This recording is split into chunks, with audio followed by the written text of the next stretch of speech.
All right, everybody ready? Yes. Tell us when, Marianne. It's recording. Oh, we're recording. Hi, everybody. Live from Kalamazoo. Today, we are pleased to bring you the Climate Crisis Town Hall.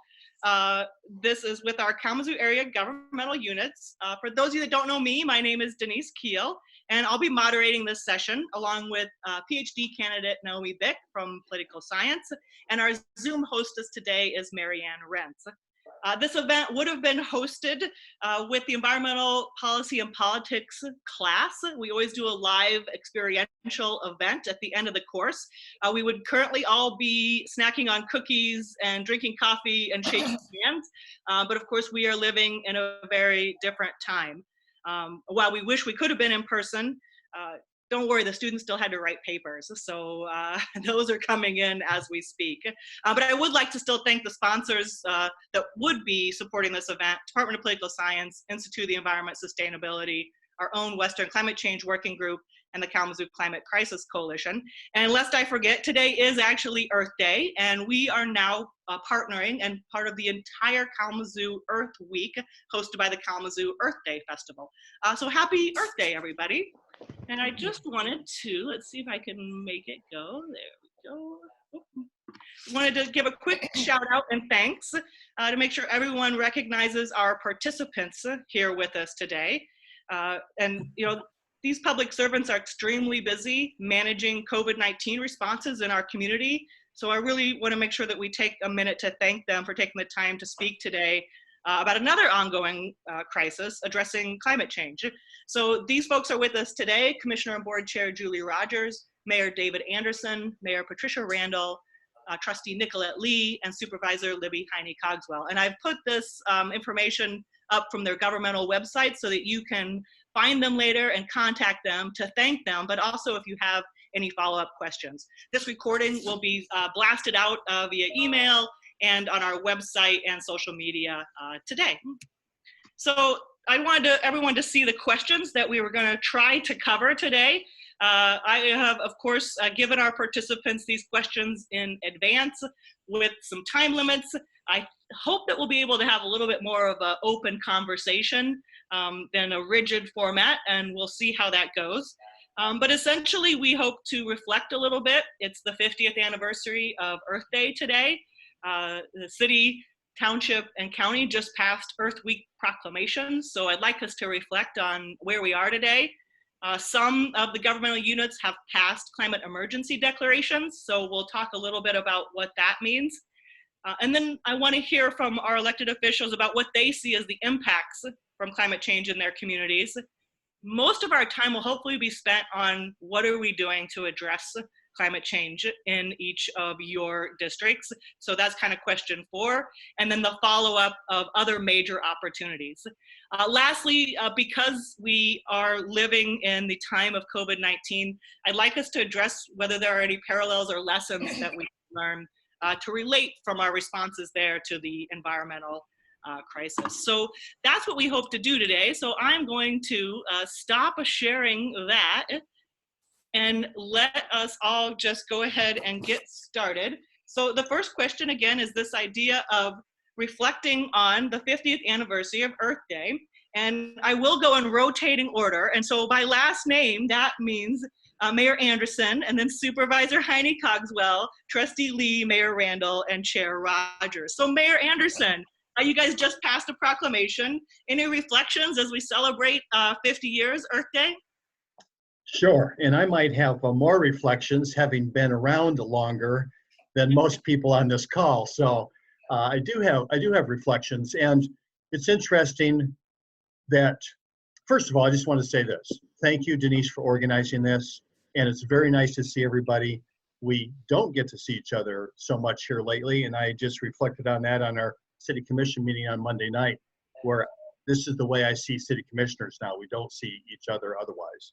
So I'm really looking forward to us spending time together again sometime in the future and feeling safe about that. But I was around for the first Earth Day organizing back in 1970, before I think Earth Day actually became codified as Earth Day. So that was 50 years ago. And it had a profound effect on my life back then. It was very uncertain and unsettled and challenging times back in 1970, as anybody might remember. We were involved in wars. We had, serious environmental concerns that were very obvious to people, like rivers burning, that sort of thing. And we had Rachel Carson coming out and that book becoming more well-known. But out of that experience for me, I ended up participating in something at that time, which was called the Back to the Land movement. Actually, I ended up dropping out of college and moving to the country, and as a person who, in trying to be a farmer with zero experience, and having a farmer who was my grandfather in my family come and visit our farm where we were doing that. We were trying to live off the grid as much as possible and grow our own food, and look at some of what we were doing. I could just see, I could see, even though he tried not to, the way he was rolling his eyes at what we were doing. But I guess he understood what we cared about. It was something he'd spent his life doing, is working outside and farming. And I think all of us have that need to be connected to this planet and the place that we live. And it's just interesting to me now that here we are 50 years later. It doesn't seem like that, but more than ever, I think we are recognizing not only what it is that we can do and we need to do as part of our lives, but this time of, I know we're going to get to this more later, but this time of dealing with an international health crisis, I think is more so a reminder of how we all are part of one community in the world, and for things to be addressed like this that are international, we're all going to have to recognize that and work together. Great. Thank you. Supervisor Heine-Cogswell, reflections on 50 years of Earth Day. Thank you. Like David, as I looked at that and pondered that question, I looked back to where I was during the first Earth Day, and I was in 7th grade. So that was the first thing I tried to think about, and where I was situated at that time. And since that time, I think we've come an incredible long way.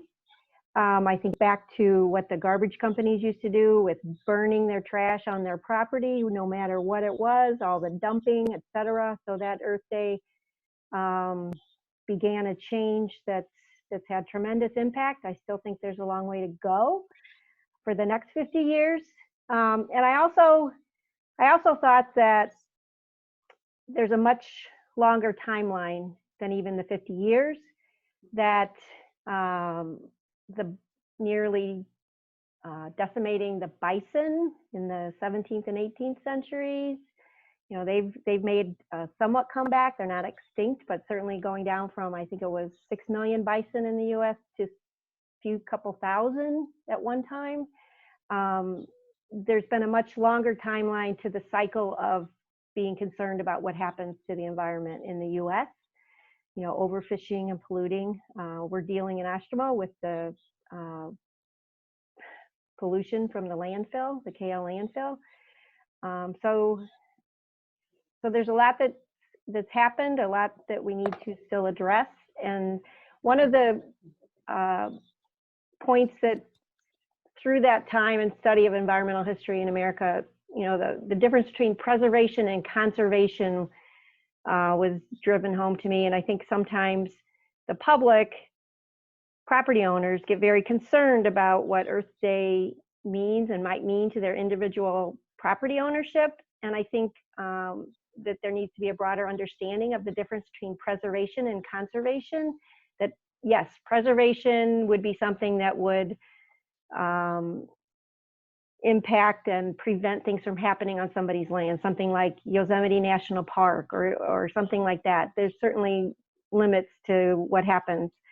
But conservation is something that as local governments, we can incorporate into what we do through the natural features preservation, et cetera. And I think that that's where we need to go in the next decade. I think that incorporating conservation into zoning ordinances has happened a little bit, and it needs to happen to a greater extent. Awesome, thank you. Trustee Leigh, that would make you alphabetically next in line. Reflections on the 50-year anniversary of Earth Day. Yeah, I come from a slightly different place. I was in New York City for the first Earth Day, and so it's not country at all, you know, but we were all very aware of what was going on. Silent Spring had been out, Diet for a Small Planet. Those were books that I had read in college that prior to Earth Day. And what gets me about Earth Day is we've passed a lot of laws conserving the country since then. And practically all of them right now are being decimated, which to me is one of my primary reflections on the 50 years of Earth Day, is how quickly we can forget what it was like, that it's okay to decimate some of the laws that have protected us for these years. And not have a massive movement against it. You know, when you can start drilling around the national parks, when the EPA can loosen the sulfur requirements, that kind of thing.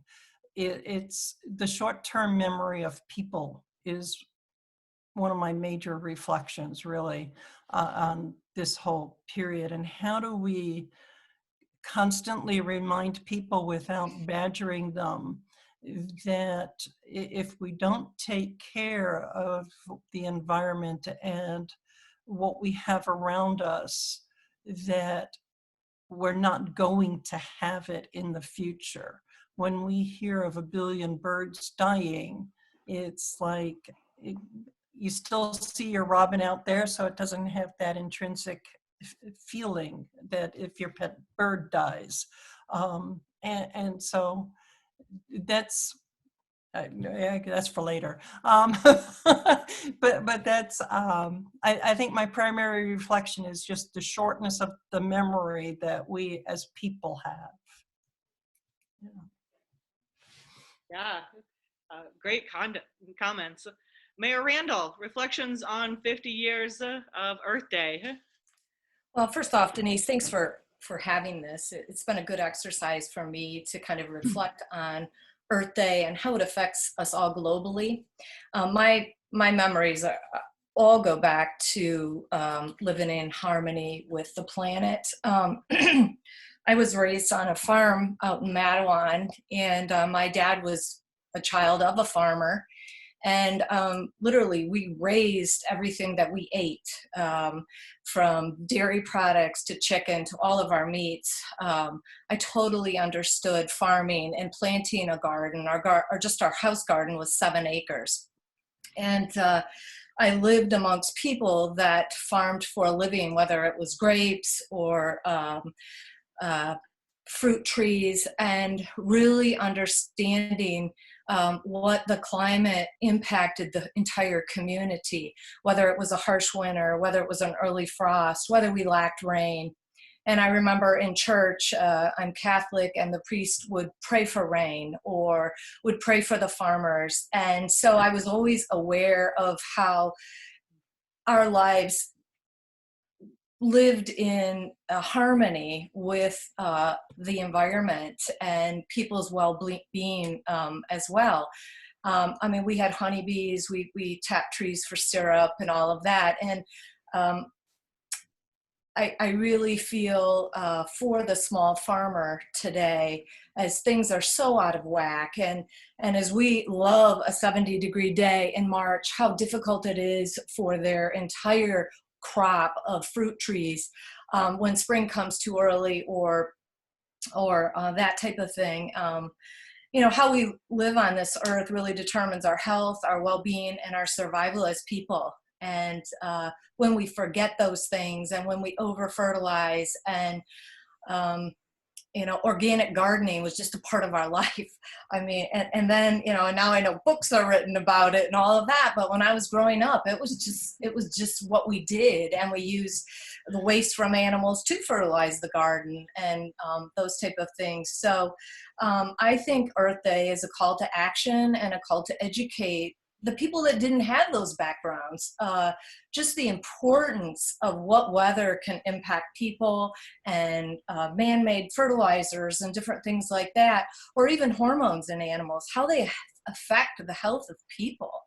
And we have to start placing life and quality of life in front of profits. And so this day to me is very important, and I don't think it should be one day. I think it should be the way we live, and just an awareness of every decision that we make should have some weight put on our environment.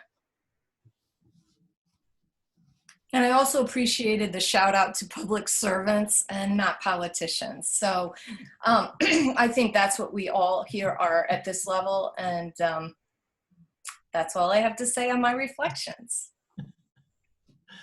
Thank you, Mayor Randall. Last but not least on this first opener question, celebrating 50 years of Earth Day, Chair Rogers. Thank you. Again, like everyone else said, thanks for organizing this. Actually, several of us on this call have been trying to get together, so we finally did it on today. I think I feel very mixed on the 50th, like others have said. You know, it's been some very positive work has been achieved over the years, but then in the last 3 years, specifically in the United States, we've had decimation of our EPA laws, and it really saddens me. I think while there's positives and negatives, I really think it's a call to action or to reignite, to reimagine, to get people excited again. As a child, I'm one of the younger people that wasn't born 50 years ago, but as a child, when recycling wasn't a thing, I made my parents recycle and drag all of our things to the county's recycling center, and we'd have to haul everything in the back of our trunk, and it was a really big hassle, and they would grumble, and I would champion it, and you know, it just was something that has always been a part of me. So it's exciting to me to see more people getting excited, especially young people. I think they're our future generation. I think climate change in and of itself is a difficult thing to wrestle with because it's so abstract. And so I'm really excited to hear other people's ideas, to share some of my ideas, things we've done at county level, but I'm interested in other things that you all are doing too, so that we can try to implement some very concrete things. I think sometimes when people think about this whole problem, it just seems so large and overwhelming. And so sometimes you can break it down into very simple things that can make a big impact. So that's what I'm really excited about in the participation today. And thank you again for inviting us.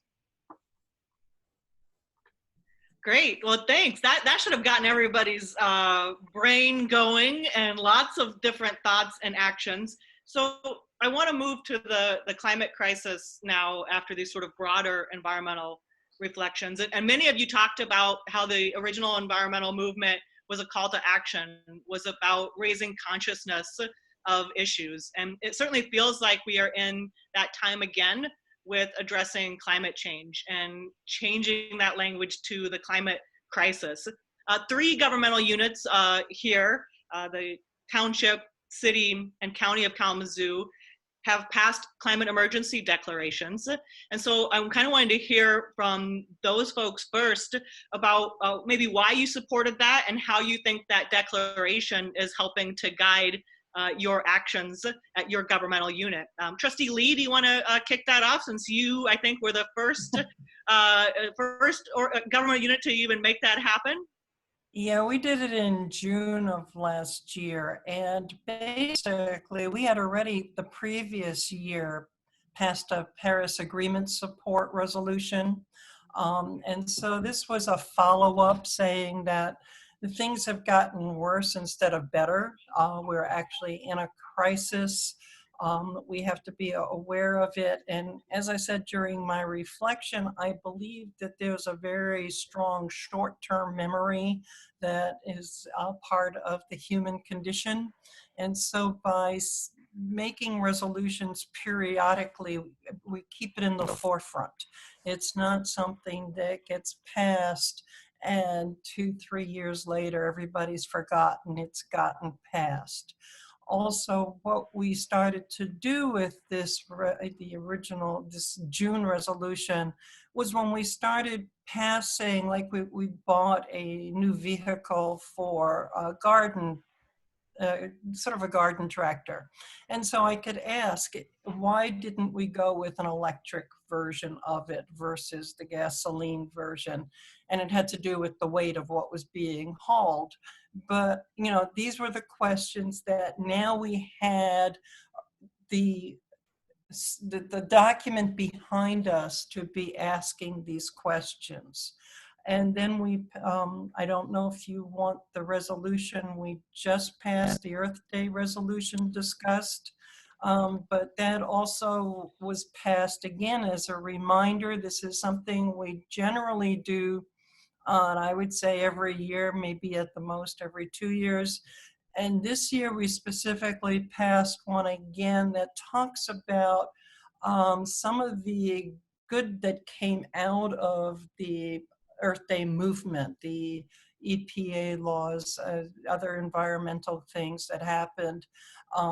Again, to remind people that Earth Day made a difference to the way that we started acting in this country, and the Earth Day movement did. And so again, it's a document to keep it in the forefront, to make us also as a board constantly aware that this is something we should be working towards. Like Libby was talking about, the conservation into zoning ordinances. So we have to start thinking about things like that. These resolutions give us a basis. Great, thank you. So Kalamazoo City and County also passed climate emergency declarations. Chair Rogers, do you want to make a comment about those and or your Earth Day proclamation? Sure. Thank you. And I'll try to, I echo everything Nikki said. I'll try to add a couple of other things. When I look at, I actually personally brought mine forward to the county, and when I look at discerning what to do about a topic or a resolution, my first question is always, does it have a local impact? Many people want us to do resolutions on all different kinds of topics under the sun. And I'm personally not a big fan about doing things that only have a national effect or only are something that are really in the congressional purview. For me, the climate emergency is very local, and I'll give you a couple of examples. One is I like to call it global weirding. So I've used that term for a decade. It's not just the warming effects, but these violent storms, the unprecedented flooding we have all over the county, city of Kalamazoo, Texas Township, Alamo Township. There's unprecedented flooding all over. And we just actually voted not this meeting yesterday, but the meeting 2 weeks ago, the County Board of Commissioners voted on a, quote, long-term solution for Texas Township flooding of Eagle and Crooked Lake. I grew up on Eagle Lake, and I'm telling you, we used to have to pump water into that lake. It would get too dry in the summer. Now it's having the opposite effect that it never would have had before. And I think there's several reasons that I won't get into right now. But anyways, the climate emergency is definitely here and manifesting itself in Kalamazoo County. And so that's why I was passionate about championing it. I also like to try to personalize resolutions. And so in ours, we put a couple of things in there that we have already worked on. I'll talk about this in the next question a little bit more in detail, but there's a program called PACE that we passed in 2015, I think, that allows public-private partnerships for financing. And we've just done a number of things. And while we are doing some things and moving in the right direction, we have a long ways to go. And so I think saying that we have an emergency, I like the word emergency because it really is a call to action. I did have several residents contact me saying, wow, that really was a stark word that is waking us up to the fact that maybe we need to pay attention and actually do something. The other thing I will note is, so that resolution for the climate emergency, I think was a partisan vote. I think it passed 9-2. Interestingly, I'm going to say something I'm celebrating today. Last night, the Board of Commissioners unanimously passed a resolution celebrating Earth Month and Earth Day today. So you never know how things are going to go. And I'm really pleased that we had bipartisan unanimous support on that last night. I will also say for those that are watching this, there is still shocking to me, but I understand everyone has their own opinions. For those who don't agree that there is climate change and global warming, the other way you can enact change is to speak to people on an economic level.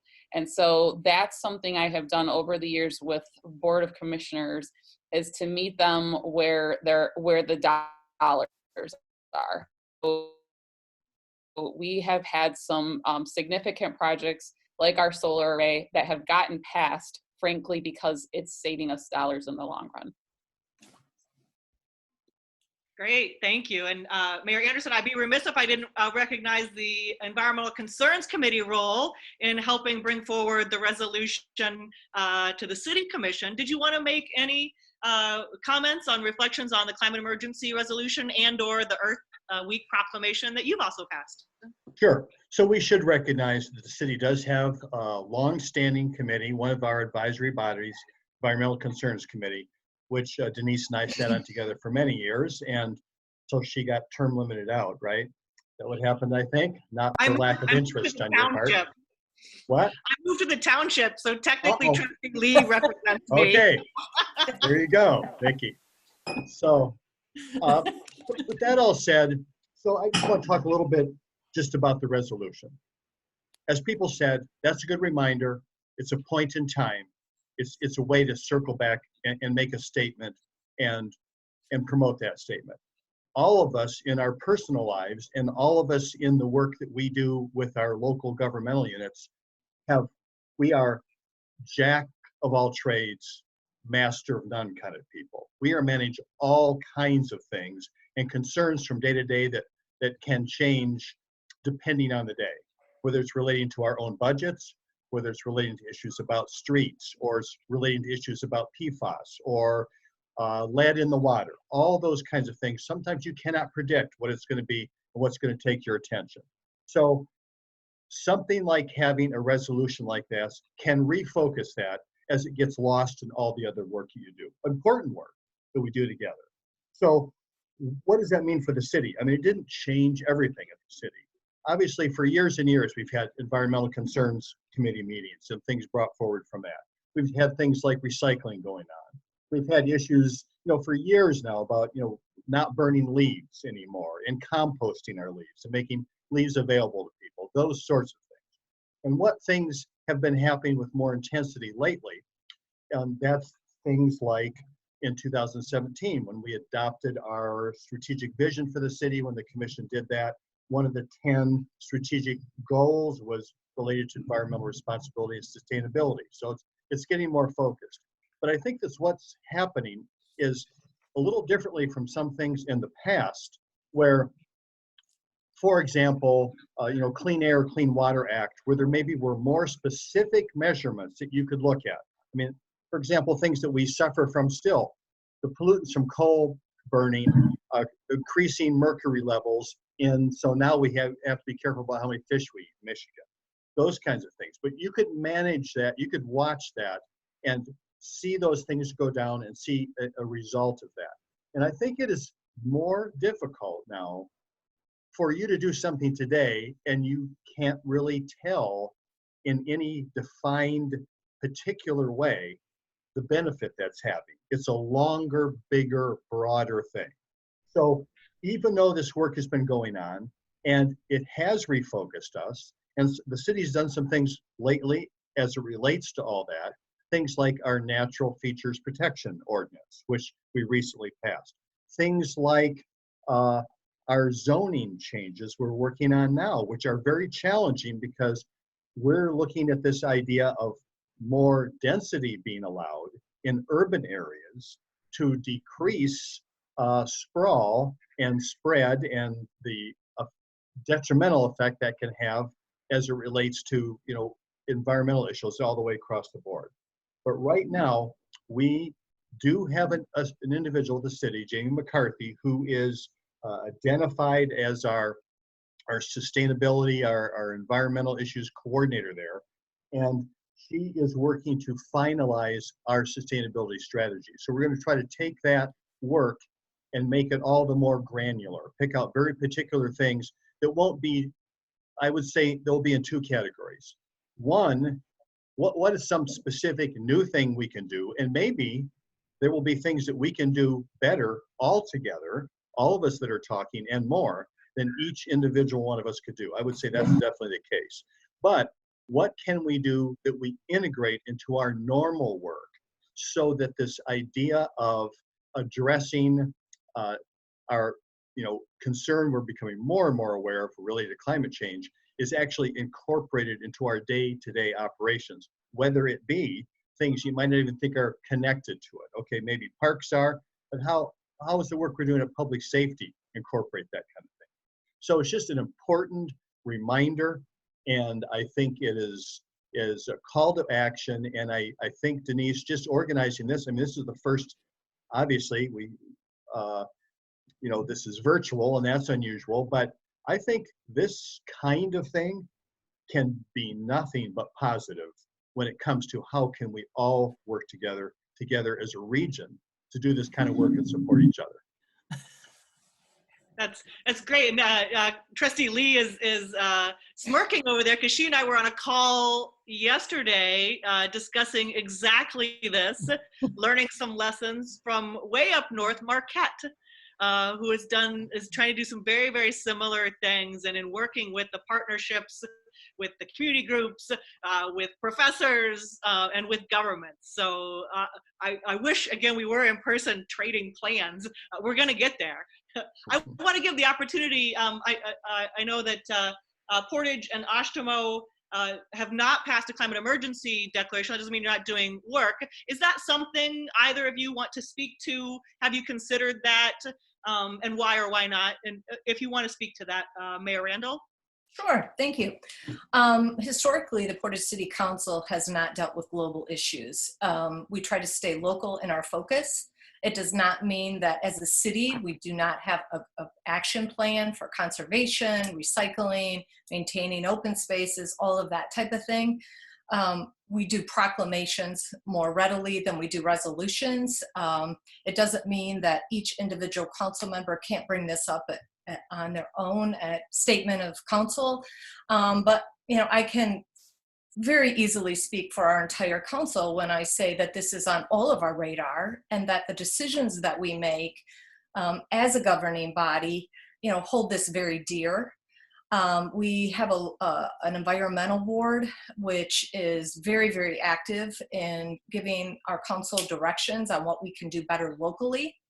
We also have a youth advisory board that is made up of kids from all area high schools and some of the middle schools. And they hold an Earth Day event, which is now canceled this year due to COVID.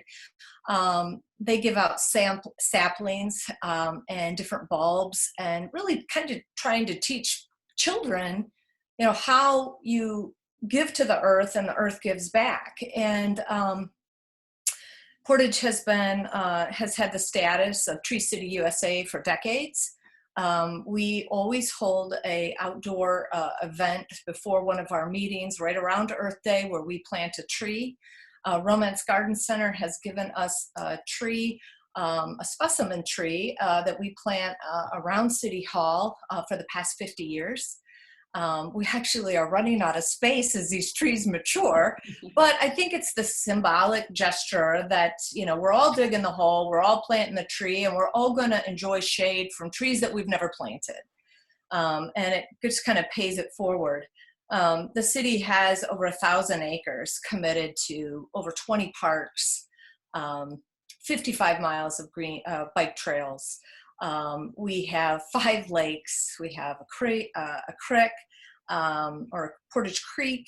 All of our parks are maintained by the city We watch for invasive species. We clean for pollution. And they're free to anyone. I mean, you don't have to be a Portage resident. So I think we are walking this journey with the rest of our colleagues here. Obviously, our borders with the city or different townships, they don't stop and start of what we are trying to do. And I think collectively working together better will help achieve this initiative. Great, thank you. Libby, did you want to make any comment as supervisor? Is this something you'd like to see brought to your board, or a resolution on a climate emergency? Well, thank you. Well, I think it was an interesting question when I read it. I thought, oh, we haven't done this. And I certainly would support this going to our board. I think it's more a matter of sort of our collective capacity as a governmental unit and the size that we have. For one, I will say that when this current board was elected early in 2017, that we sat down and came up with our shared mission and vision for the Oshtemo community. And that mission, I'm just going to read it real quickly: to advance the quality of life of all residents through a commitment to responsible growth and value-driven municipal services that promote the relationships among economic vitality, environmental stewardship, and social equity. So environmental stewardship is incorporated into our mission. So we haven't gone sort of up the chain to the global adoption, but everything we've done at the local level, we've tried to implement. And then I also was questioning, you know, why haven't we done this? Why haven't I brought this to the board, or why? And I think on a personal level, my background is as a landscape architect. So back in the 70s, 80s, I worked with land development at all scales,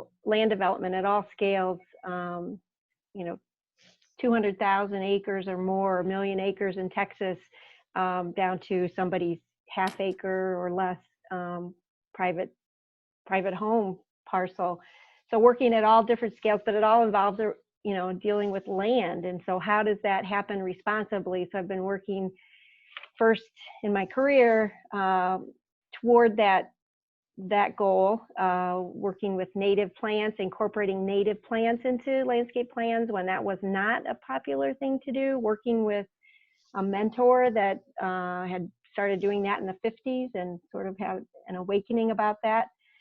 So I think as a landscape architect, not a planner, landscape architects implement plans.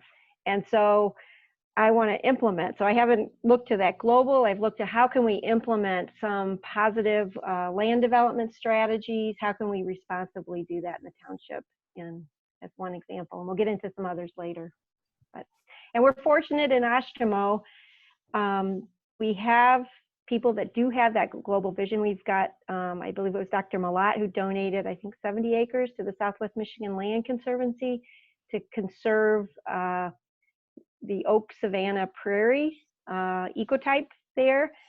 It's now called Wolf Tree Preserve. The Lillian Anderson Arboretum was a donation to Kalamazoo College to conserve, and the Kalamazoo College has taken over, and they're managing that preserve very well. There are other remnant prairies on the Buckout property. So these individuals in Oshtemo are having a huge impact as well. Great, thank you. Sounds like we'll send over some language. So I want to make sure we take just a step back. So absolutely think local, think global, act local has been one of the environmental slogans for almost probably as long as Earth Day. And many, as Chair Rogers noted, many of the resolutions do include some really local impacts. And I just wanted to hear from you what you all see as the actual impacts from climate change in our communities now. We've heard a little bit, I heard Supervisor Heine-Cogswell talk about waste and water quality. I heard Mayor Randall talk about impacts on farming and fruit crops that we've seen over the last few years. I heard Chair Rogers talk about the global weirding and the increase in storms. I really think that folks would like to hear from you what you see as the local impacts of climate change that we might then need to address. And I think I'll kind of open it up here, unless you want me to continue to name order you. Would anybody like to add to those local impacts, threats, or vulnerabilities that they see happening right here in our own hometowns? I see Mayor Randall. So Portage is fortunate that we don't have any landfills or industry that produces toxic waste. So, I mean, we all inherit these things as our community ages and our infrastructure grows older. And I see two vulnerabilities in Portage as we age and things become obsolescent. One is our Crossroads Mall. COVID has just probably lit a fire under the change that people are going to see in retail. I mean, it started when online shopping became popular. And the success of our stores inside of the mall depend on our anchor stores. And JCPenney's just declared bankruptcy.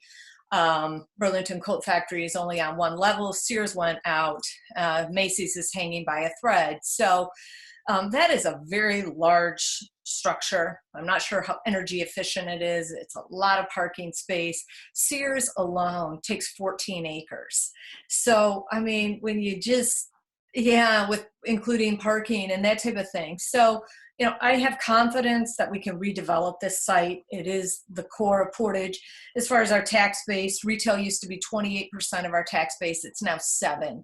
And with the appeals, most notably the Crossroads that's coming up, you know, that will continue to shrink. So we have to really learn how we can take that and make it a positive, more urban living. It connects to our bike trails. It's near parks, walkable to schools. And so it can be, we can turn this negative to a positive, but it's going to take a lot of money and a lot of rezoning and a lot of time. But our council has this on our radar and we are going to jump on it. Secondly, Julie Rogers mentioned the rising water table. We have surpassed the 100-year high and it continues to be a problem. We have flooding in both the Mooresbridge neighborhood and Black Forest. We have flooding on our only golf course where they had to close part of the course last year.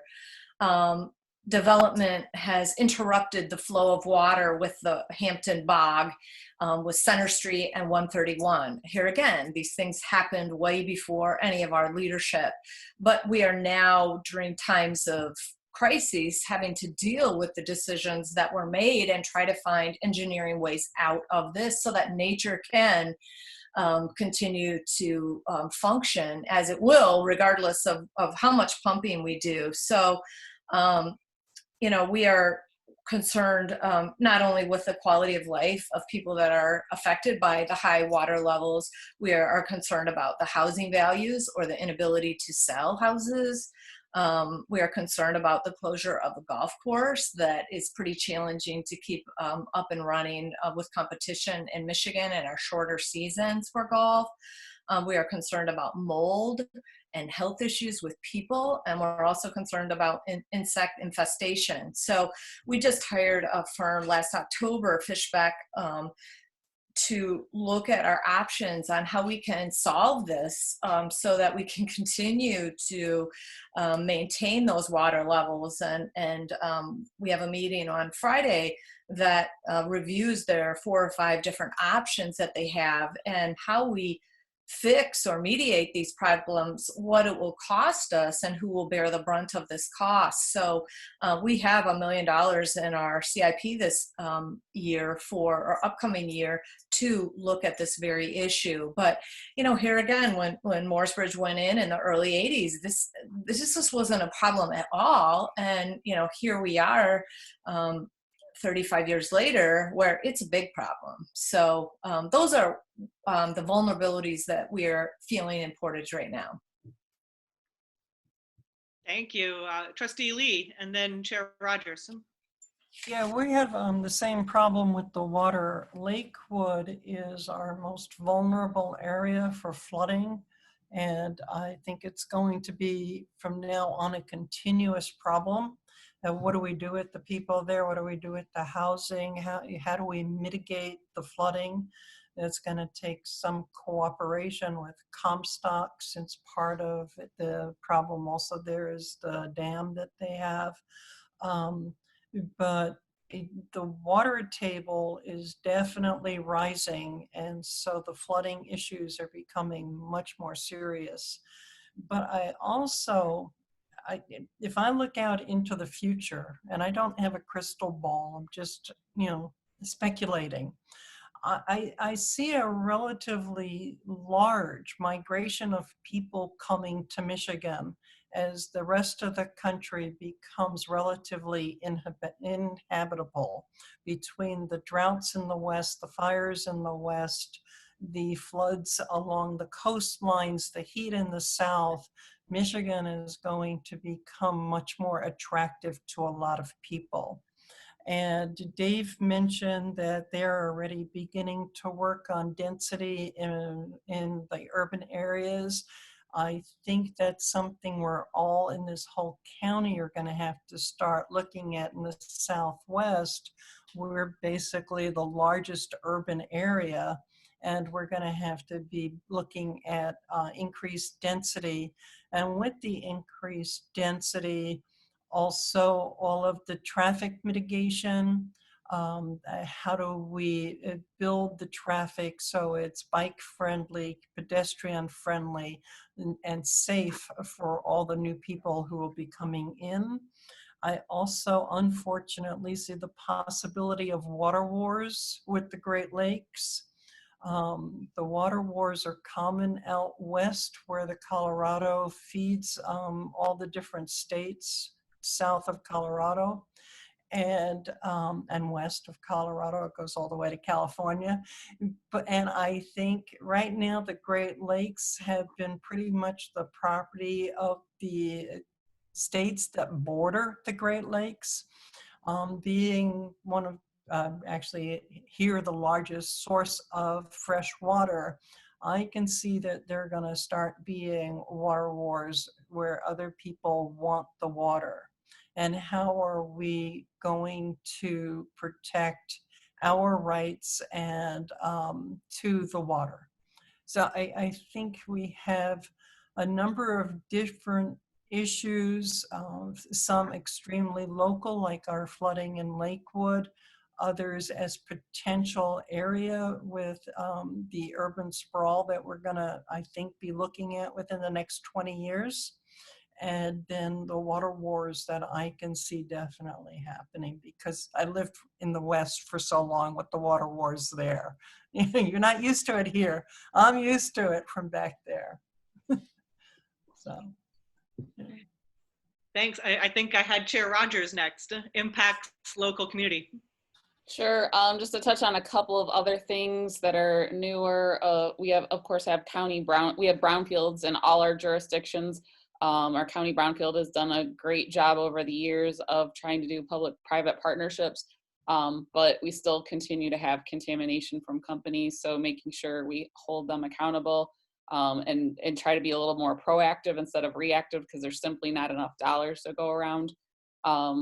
Heavy energy usage being increased with all this IT and all the very Zoom meeting that we're on. So looking at ways that we can help decrease the carbon footprint with the ever increasing energy needs. And then we talked about flooding, but also runoff, looking at more creative solutions for our drainage. So most government municipalities have acres and acres of rooftops, of parking lots. So looking at, especially as we build new infrastructures, to make sure that we're considering innovative drainage options, doing some native planting in between parking spaces is one of the creative ways that some municipalities have taken a look at trying to mitigate all that pavement that really is a barrier to drainage. Great. Mayor Anderson or Supervisor Heine-Cogswell, would you like to comment on what you see as local impacts happening right now due to climate change? Sure. The very specific instance in Oshtemo also relates to the high water table on South 8th Street. The road has been flooded for a year, so there's no passage of local traffic or emergency vehicles or anything. And we are working on that now. Excuse me. It's going to cost a lot to raise the road. So there's a financial impact to the residents of the community because of that. I think there's also public health impacts, extended, the warm season extending is increasing the allergy season. The air quality is impacting adults and children with asthma. And then in Oshtemo, we're also impacted the farmers that have the orchards by the early season temperature fluctuations. Just in a real quick nutshell. Yeah, Mayor Anderson, you wanted to get in there? Sure. So obviously, all of us that live here together experience the same problems locally. So whether it's effects on the water table, that sort of thing. So we have those local issues that each one of us is dealing with, which we share. I mean, water flows from one jurisdiction to another, and we have to manage all that. And it's interesting because when we think about how government works, we have, powers that are granted to us under our state constitution to do certain things in our governmental units and to not do other things. For example, the county cannot zone. The county, even though it represents the entire county, it is not defined zoning in any given local jurisdiction. But on the other hand, the county is responsible for waterways in terms of drainage, and our county-wide elected drain commissioner who takes responsibility for water flows across all our jurisdictions. So there's an interesting kind of a overlap of what we do and what someone else does and understanding how that all works. So we've got that piece going on, and we all share that. I think that the climate change conversation is really, it's a threat multiplier. We have been through situations, or remember that winter when it snowed so much, or it was so cold for so long, or remember we had a really dry summer, or a really hot summer. I think we're just going to obviously experience more of that, and that's already happening, and we're seeing that with local effects. We're going to have beyond local effects, like things like ozone action days, things like that, where we've actually had air quality problems here in Southwest Michigan that in large measure we could not address because that was being created southwest of us in places like Gary and Chicago and just coming our way. So we've got that we've got to manage also. I think if one last thing, and I want to say something positive, I guess, is that, it is the case also, and COVID reminds me of this, that individuals who live most on the edge and where the most disparity exists. For example, we have a high percentage of people who are very low income in the city of Kalamazoo. We have great disparities as it comes to race in Kalamazoo. That we're going to have to recognize that folks in that tenuous kind of a situation are probably going to be the first to experience challenges as we see them occurring. And we've got to be very, very cognizant of how we're addressing that, how we're getting to that. We have a lot of lead water service lines in the city of Kalamazoo that don't happen to be in places that were developed later because we have such an old infrastructure. We've got that going on. But I think on the positive side, in terms of what changes do I see, I think that more people are thinking about living closer to where they work, to living in communities that you can safely walk from one place to another, or bike, or good parks. And I believe that this, on the positive side, is kind of a thinking and a movement we can take advantage of here together. It has been an issue that we haven't always gotten along. townships and cities have often been at odds about one thing or another, and sometimes it's serious odds about one thing or another. And some of those conversations continue to this day. But I think, if anything, to remind us, hopefully, that we are all in this together. And some of the things we've argued about in the past, we're going to have to set aside and think about how do we all do a better job together of supporting what really seems like our smarter approach going forward. Thank you for that, Mary Anderson. I'm always torn here between my political science side and my environmental studies side. You can see why those things go together for me. There are 24 different governmental units in Kalamazoo County. So when we go about our work, that fact astounds me. As Chair Rogers, I see you smile. I mean, and the different levels of government and their different powers is exactly why Naomi Beck, PhD candidate, is on this call. Those are the kind of things that we study. And in fact, the final question to environmental law class was, should there be more local jurisdiction, state or federal, on these issues? And I think the answer is yours, is everything, right? So it's a great segue, because I think what folks really want to hear about, and really my main purpose in bringing you together, is let's answer questions 3 and 4 sort of together and talk positively about what are we doing to address the climate crisis here in all of our different governmental units. And I've heard so many great responses already. I've heard Mayor Randall talk about all of the set aside parkland, right? And planting trees, and that's a huge carbon sequestration benefit. I heard Chair Rogers mention the PACE program and the solar arrays that are going up.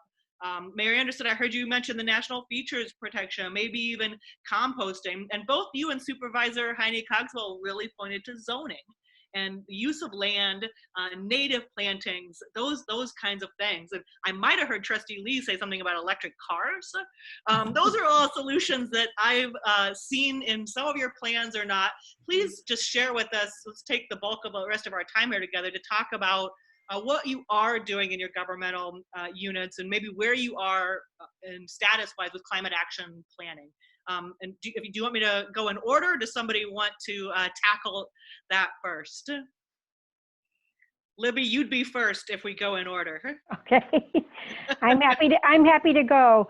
I do think that we are trying to actively mitigate. We have tools available to us, and we need to use them. And zoning is one that we've talked about. I'm going to share my screen real quickly here. Let's see.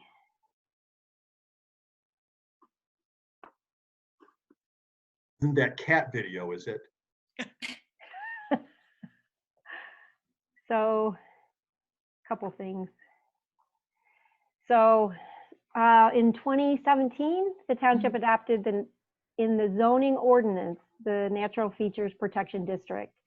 And we worked with Western Michigan University on the mapping of, this is one map, but it's an overlay looking at all the different natural features, soil, groundwater, vegetation, wetlands, etc. So this was the compilation that then in turn the Planning Commission and the Township Board adopted a Natural Features Protection District. So that's one thing that the township has done. Let's see here, give me a second. The Gogreen Oshtemo plan was developed after the Conservation District was adopted, and it's a more colorful plan to look at, but we tried to identify the building upon the analysis of what we have. I think Oshtemo's in the position of we're not fully developed. We have an eastern third that is largely urban, but we have 2/3 that is not developed. And we can look to the eastern parts of the state and see that some townships have developed, wall to wall without consideration of the natural features. And so we're at a point in time where if we look ahead a little bit and plan and integrate into the zoning code, et cetera, that at the end of the day, in 100 years, some of these things might be conserved in a better way. I think there are very few communities in Michigan right now that have a conservation plan. So this is something that we developed and adopted in early 18. It had a lot of community input. It went through the master planning process, and we had residents participate on the team as the conservation plan was developed and others. The challenge now for us is implementing the plan. You know, we are a smaller unit of government. We have one of our newer part-time employees that actually came from the city said, you have an urban population in areas and you have a rural staffing. So we'll have to deal with that in going forward. What else have we done? As Julie mentioned, the best management practices like the rain gardens and infiltration of the stormwater is important. I think that one of the things we're working on right now, that goes back to the city's initiative to develop the wellhead protection. And there's a committee that the township has participated on for decades. And we have, as many of you know, we have huge neighborhoods that are built on septic systems. And over time, there's more nitrates that get into the groundwater, et cetera. It is an environmental problem, as well as an economic burden if it's not addressed. And so the expansion of sewers, although it's hard to make that connection for the individual resident, but there's a huge impact in terms of the environment and the protection of the groundwater by expanding the municipal sewer to the residents in the community. That's underway, that's challenged, but that we're working toward. Yeah. Thanks. Go green, Oshtemo. See, I even learned something today. I did not know about that. Who might want to piggyback on those answers from Oshtemo? I see Mayor Randall and then Chair Rogers. I think I understood you to say we're going to combine question 3 and question 4. To start off, Portage believes that all methods, it needs to be a multifaceted approach on how we deal with this, both mitigation and adaptation. And it's been a good process for me. I mean, we approve different things, but to really combine all of what we've done in Portage was an eye-opener to me. So thank you for giving me the opportunity to do this exercise. But in 2016, we officially dedicated an employee to become more certified in how they could look at our buildings and our city structures throughout the community to become more environmentally efficient. And this employee has achieved the highest level of building operator certification, and he is kind of guiding us on this process. He has worked closely with consumers to look at City Hall and see what we can do to make our energy audit better. And I have a list of everything we've been doing. We replaced all of our windows. We replaced our HVAC system. It is now more energy efficient and it has automated controls. We replaced each and every light bulb to LED, and we also have them automatically on and off as people walk into offices or leave.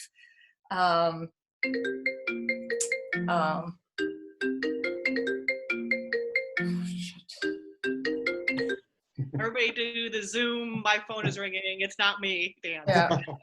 So I'll just keep going. We replaced all of our drinking fountains with bottle refill stations because our employees are now carrying bottles to work. And just through these measures alone, we've lowered our energy usage by 15%. We are switching our staff fleet of cars to hybrids. We are looking at changing those cars to electric and putting electric stations throughout our city. We have 56 lift stations and wells, and we are replacing the motors and pumps on 2 of them each and every year. As far as recycling goes, we have bins throughout City Hall and our public parks. We have taken upon ourselves, in conjunction with different companies that recycle paint. So we'll have a weekend and where people can drop off all their unused paint products, and we fill an entire semi. We have recycling of electronics. We also do household hazardous waste. We have a red med box in our police department that it is the busiest in the county. People drop off their unused prescription pills. It keeps them out of the water system. People tend to flush those down the toilet, and has long-term effects on our water quality. Portage's motto has always been, has recently been, and we are sticking with this brand, a natural place to move. Myself included, we promote biking and moving naturally. And as I said before, we have 55 miles of bike trails. And what we have been trying to do with Bike Friendly Kalamazoo and the Road Commission is to really connect our trails so that people can get places. And we already have a trail going in south of us in Vicksburg, and we're trying to connect safely with bike lanes and bike trails to Kalamazoo and to Oshtemo and outlying areas so that people can safely commute to work and that they do have options. We've put in bike racks. If people have more destination rides, they need to be able to safely put their bikes somewhere. So at all of our parks, you will see a bike rack that's the shape of a bike. And again, it's kind of urban art as well, but it's really just a reminder. It's part of our logo, someone biking, running, swimming, etc. But Portage is also working in conjunction with Bike Friendly Kalamazoo to increase our certification for a biking community from silver up to gold. And I don't know if we'll get to gold, but we're going to keep trying. We're implementing more bike signage and connectivity and bike stations where people can fix their bikes, put air in their tires, those type of things. So I'm very much behind that. As far as what we have as far as major opportunities, we have 2 large capital projects going on in Portage currently and next year. The one we're working on right now is our fire station on Oakland Drive. And we also have slated to begin in the summer our Zhang Community Senior Center. We are going to be building these with the LEED building principles, which is leadership, energy, environmental, and design standards. And so we are going to try to do the most current, energy efficient products in these buildings to make them more sustainable. We have reduced our fertilization in our parks. We are down to 1 fall weed and feed. We are looking at using goats for maintenance of all of our retention ponds in every neighborhood. They're hard for us to mow, and goats would do a better job of maintaining those anyway. We had a mayor's water challenge that was supposed to be this spring that we are postponing till the fall. And I think this was a big effort nationwide to get people to use less water or just be aware of how much water we are using. As far as our theme to keep people on the move, the marathon scheduled for this May, 14 miles of it, we're using Portage trails. And that was an effort to both showcase Portage, but to have runners safely running on trails and not on major roads. So hopefully that partnership will survive this virtual marathon, but we'll be able to incorporate that into what we're doing. And then we are trying to do, I think we have this is our 3rd year of a farmer's market held on Sunday, so it won't be in competition with Texas Corners or Kalamazoo. And it's just trying to offer organic and locally raised products from honey to fruits and vegetables, at a convenient location. We're currently using Portage City parking lot. So those are just some of the recaps that I was able to discover as I was looking into what all Portage is doing. But I'm very proud of what we can do and what we are doing. And, you know, I admit we have a long way to go, but it is a start and people are becoming more aware.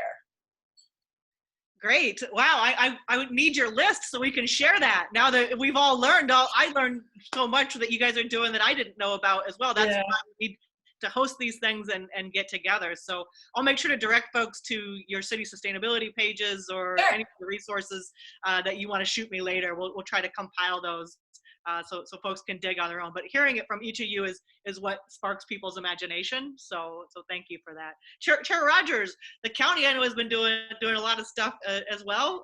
Please weigh in on what we're doing to address climate change and what opportunities you see.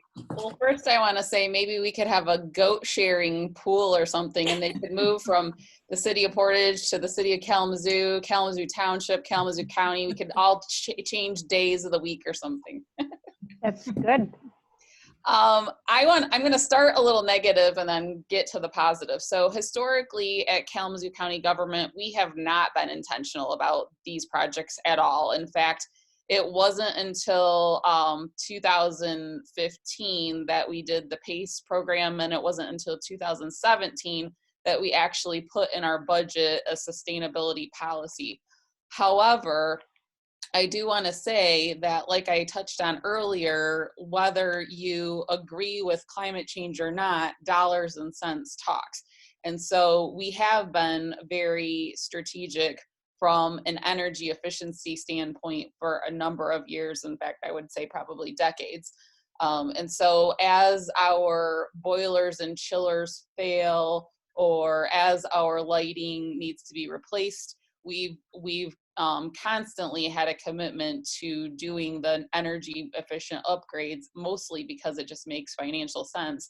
And Consumers Energy in Michigan does have a number of credits, and their program has been very robust and rewarding municipalities as well as residential for making some of those upgrades.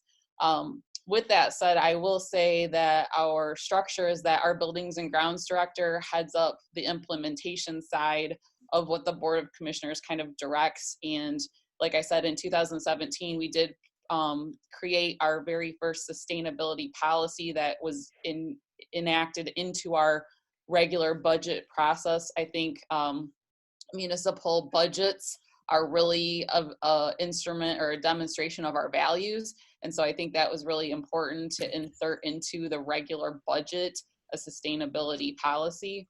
I have served on our facility standards committee that was created out of that policy. A couple commissioners, our administration, and our Buildings and Grounds Director serve on that. And we do regular energy audits and then look at both best practices and the low-hanging fruit of what we can replace. We've created a set of standards for new construction, and I'm excited about the new Justice Facility complex that we're working on right now that will go next to the county administration building.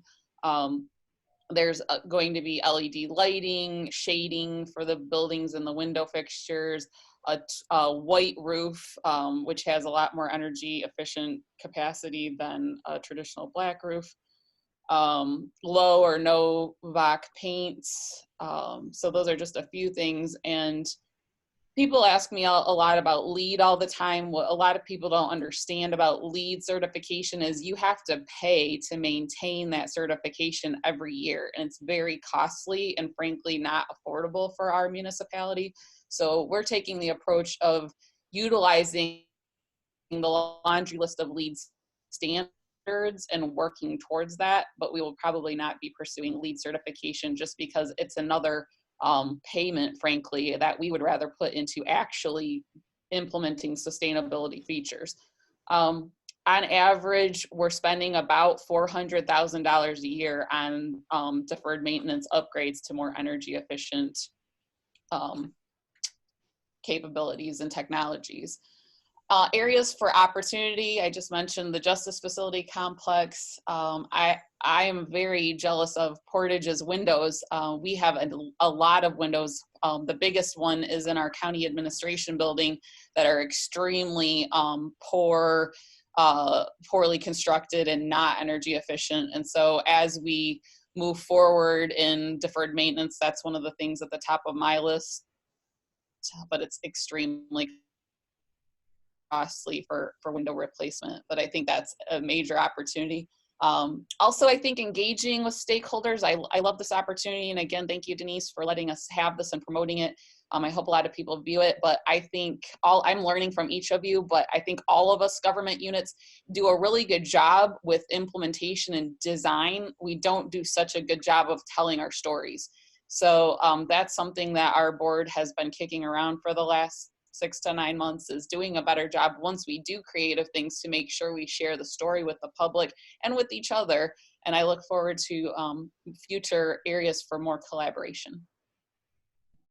Great, thank you. Yeah, I envision hosting more of these, maybe even shaking your hands at one point again in the future, because you're absolutely right. I get asked these questions all the time, and folks either don't know the things that are being done or why some things aren't being done. And there are sometimes really good reasons for some of the trade-offs that are happening.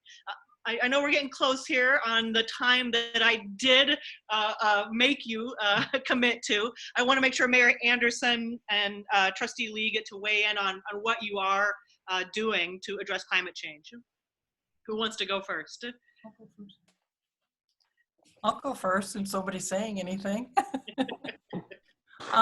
I agree with what Julie said, that we really don't tell our stories enough or very often. For years now, we've had a single, I'm not sure what the word is, but one company picking up all of our trash in the township. And that was done intentionally because it saves on our roads, is primarily why it was done, but it also saved our residents a fair amount of money because with the volume, it's less expensive than if there's multiple carriers. But by saving on our roads, we're also reducing the amount of carbon emissions because there's only one truck traveling, picking up the garbage, not multiple trucks. We're saving on the expense of fixing the roads because these garbage trucks really do weigh a lot and they do a lot of damage to the roads. We've also had one of the first recycle programs in the county, if not the first recycle program for garbage pickup. And again, these are stories, yes, we really don't tell enough of. When Mayor Randall was talking, well, we've completely revamped our town hall with the new HVAC system. We've changed all of our lighting in all of our buildings, including the fire stations, to LEDs. We've put in the bottle refill stations versus the water fountains. Never think of that really as environmental as much as it's the thing to do, you know? And so I agree with Julie that we really have to start telling the story in a more cohesive fashion so that people know that we're doing things. In January, our board got the first preliminary sustainability green paper. We've never had one of those before, which was talking about different things that we should be looking into. And unfortunately, then we all got shut down in March. We were in the process because of the county solar array near the prison. We were doing, we had gotten in touch with Helios to see what we could do with solar on our buildings. And of course, we're going to now have to wait until the world has opened up once more. But it was it's a progress. It's a work in progress. And no, we don't talk about it. You know, we talk about it at the board, but we never talk about it in public, that these are actions that we are taking. And we have the red medicine box also that people come and they can dispose of their drugs at the fire. I think we have ours maybe at the police and fire in the same building, the main ones. We have bike racks in places, and listening to the mayor talking, it was like, oh, we do that, and it was interesting because I'd never put the whole thing together into a picture that this is actually helping. We have a safe street policy. We do not have the natural features and conservation that Libby was talking about, and I would like to have more along those lines too. So I find that coming to a group like this really does open up avenues, and that's what I'm also hoping that our quarterly collaborative will be doing, is opening up avenues of discussion as to how we can all work together so that especially with the township and the city, people don't know where they are. And it would be nice if when one ordinance changes, we all know about it to see if we can all make it the same type of thing, or coordinate with each other. So that people don't have to know where they are. And that's much more with Kalamazoo Township and Kalamazoo City than it is with the Township and Oshtemo. We don't have that many borders that we're constantly crossing type of thing. But we have, and now also with all the work we've started to do with it since last year, we never had a conservation board. Or are you all hearing me? Okay.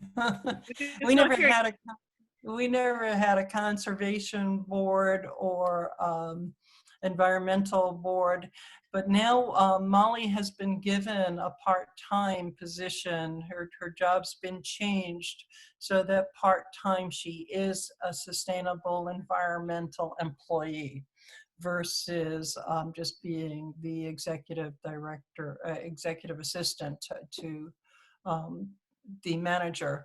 So we now do have a position that's actually going to be able to spend time on this.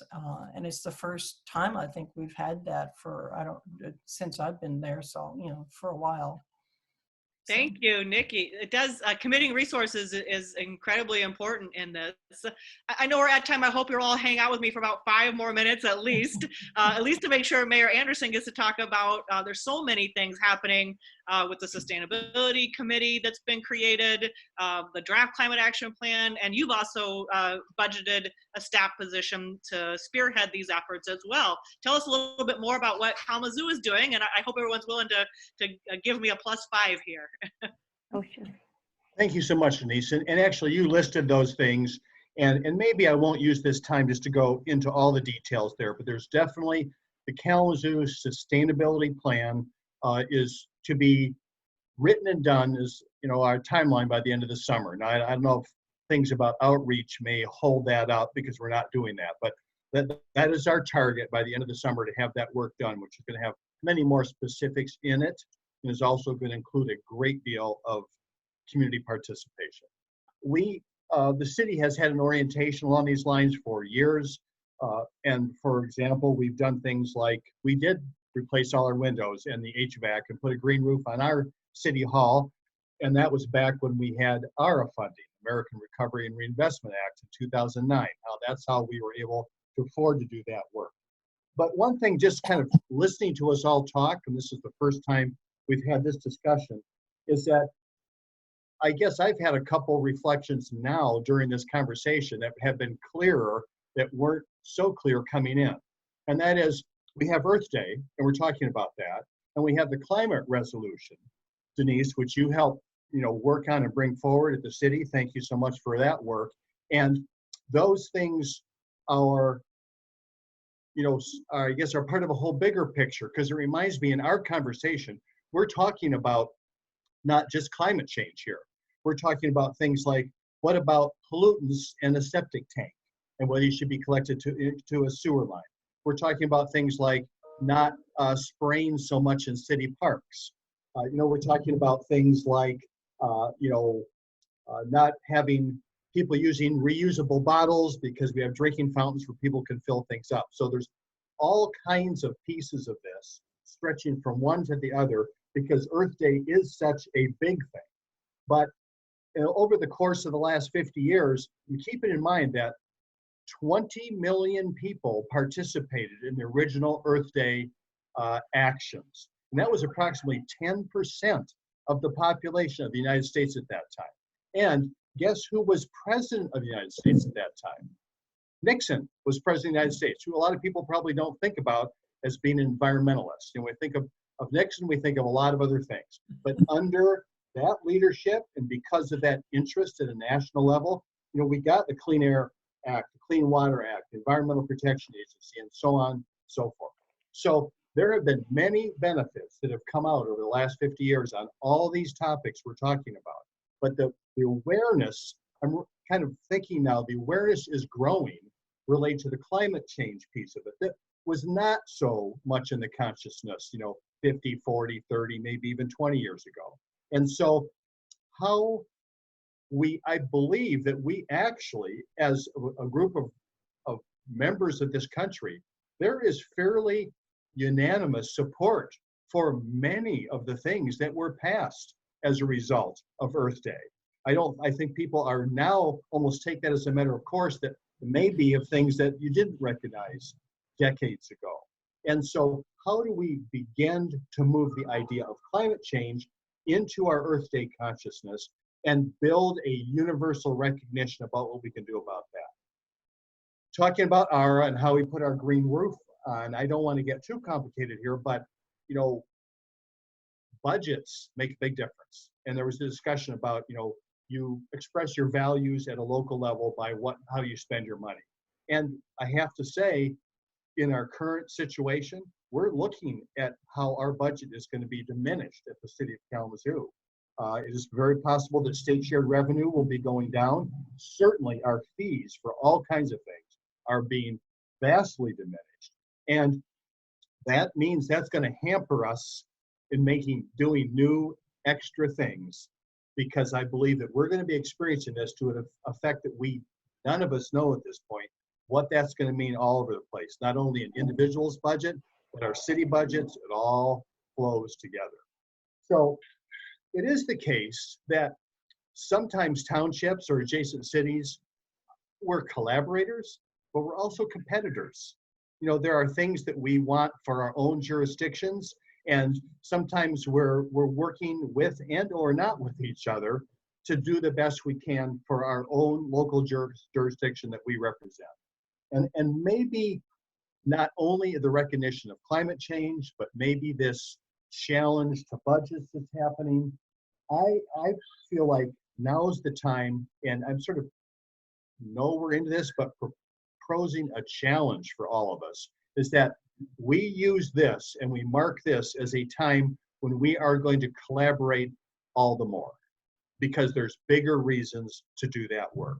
And that we are going to share these kind of things, and we're going to see how we can help each other do it. And one specific thing that we can do, I believe, which we've been talking about the city level, in some ways it makes no sense to do it at a city boundary level, is things like measuring our existing carbon footprint and setting up some measurements so that together we can take steps where we can reduce that carbon footprint together. And maybe there are things like that that we can do together, that we can make some commitments to going forward.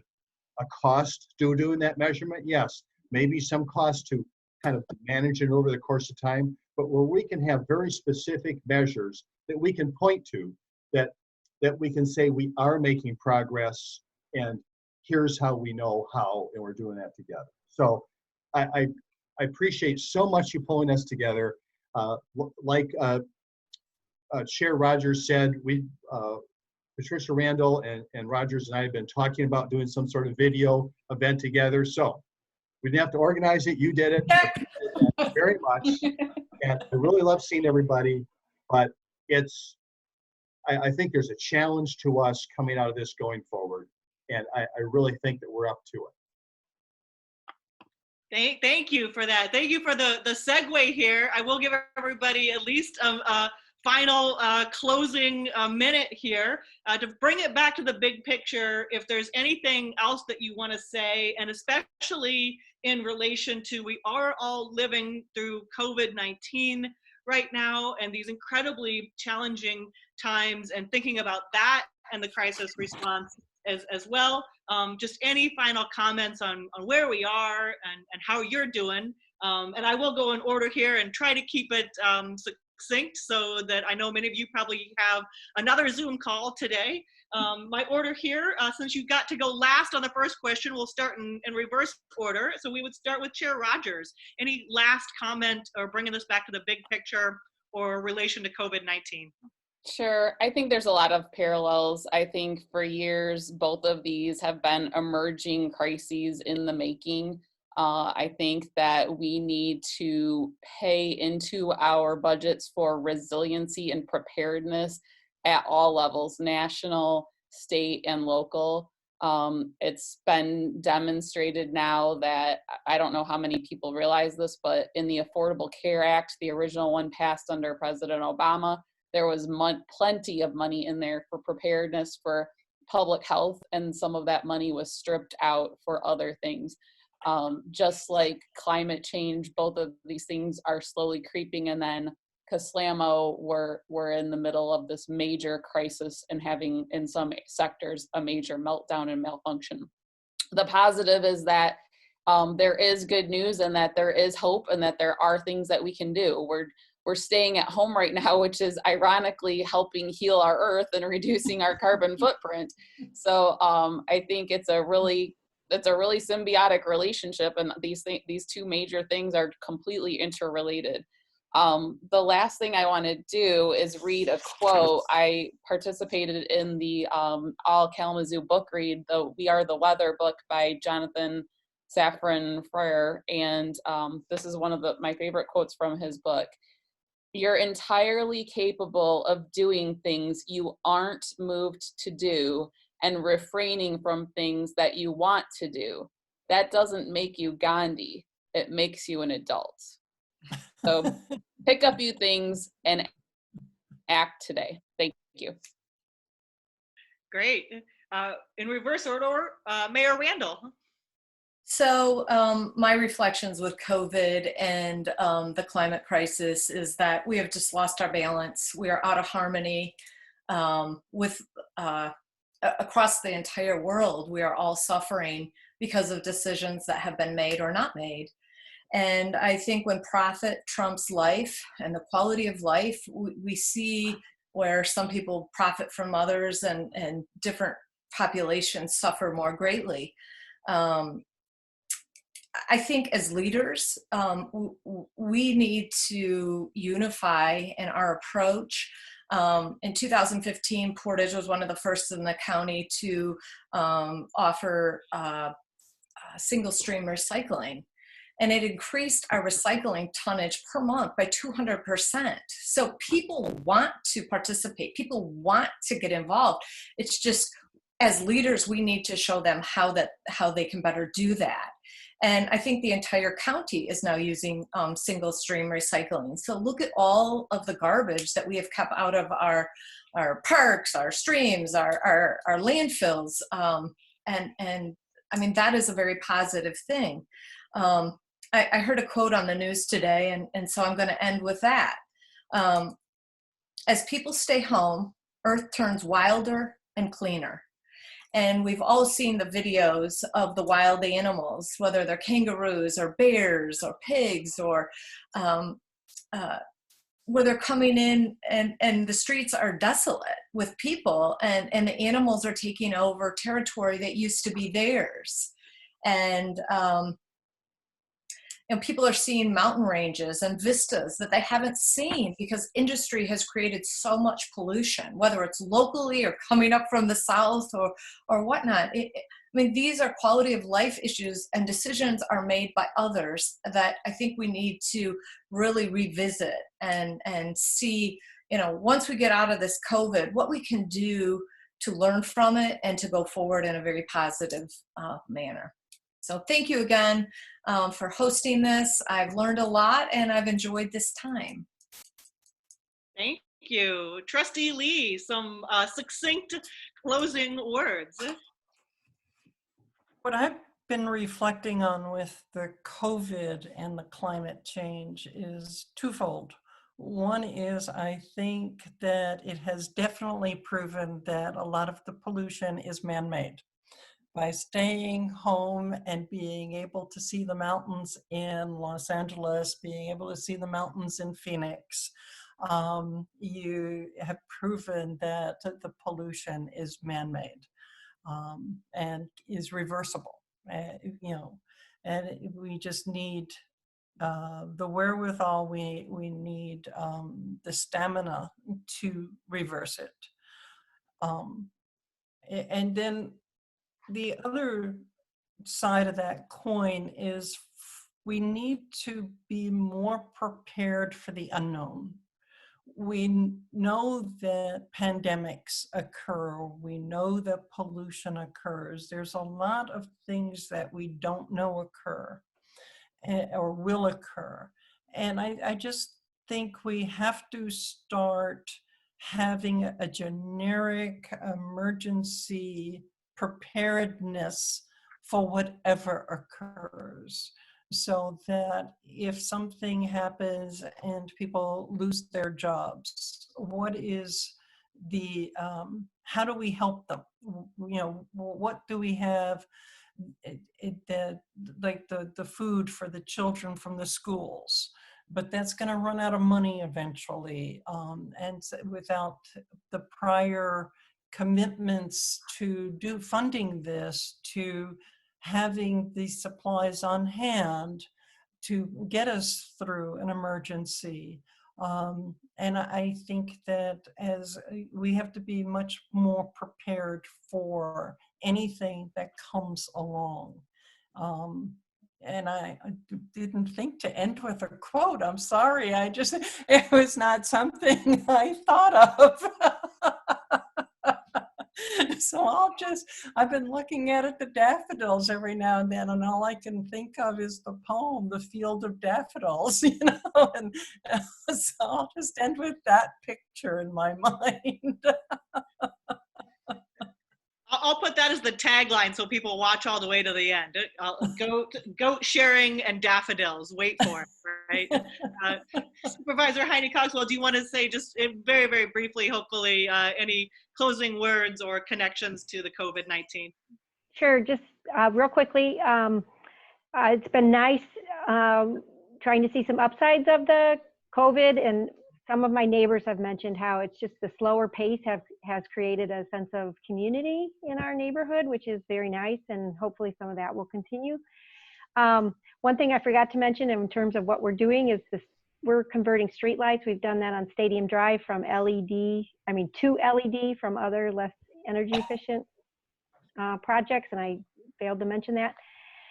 In closing, I think COVID is bigger than all of us, and we've demonstrated that responsible action can flatten the curve.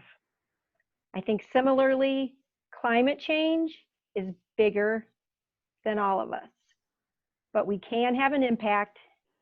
It will take individual responsible actions. Thank you. Well said. That makes you our closer, Mayor Anderson. Any final words for us today? Thank you for getting to close it out. So I'm actually at work now, which I've been here more than normal. And my work, although sometimes the mayor job can feel like a full-time job, it is not intended to be in the city of Kalamazoo. So I work at Integrated Services of Kalamazoo.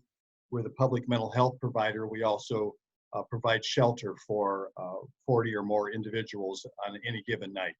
And I can say that the profound reflection I have gotten from the COVID crisis, and it is in large measure due to the work that I do as my day job, is that individuals with the least are affected the most.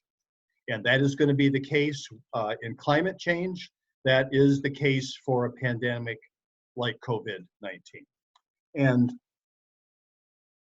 there are very specific things that we can do, because part of what we need to do in response to climate change is build resilience.